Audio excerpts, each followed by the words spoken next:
দিকে ফোকাসটা নিচ্ছে না এদিক থেকে একটু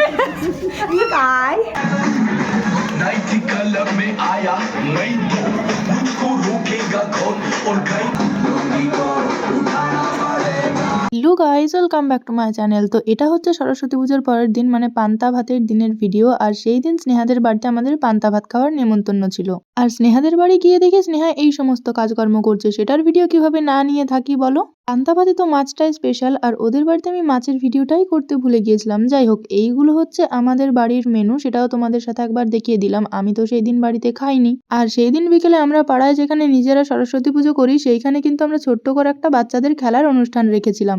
আর এই হচ্ছে হাঁড়ি ভাঙা খেলায় আমাদের হাঁড়ি। আর এই যে নয়ন এখানে হাঁড়িটা ফাটালো, ও কিন্তু প্রত্যেক বছর হাঁড়িটা ভাঙতে পারে। কেউ পারে না, কিন্তু নয়ন ঠিকই পারে। যাই হোক, তারপর ছিল বালতিতে বল ছোড়া। আর আমার দুই ভাই কিন্তু বলতে গেলে প্রত্যেকটাতেই অংশগ্রহণ করেছিল। আর তারপর ছিল পাসিং দ্য বল। সেই দিন কিন্তু গ্রামের অনেক বাচ্চা বলতে গেলে আমাদের এই খেলাটাতে অংশগ্রহণ করেছিল। আর এই যে আমরা সমস্ত বড়রা মিলে এইখানে বসে রয়েছি, আর রিকি দিদি আমাকে কিরকম করছে দেখতে পাচ্ছ।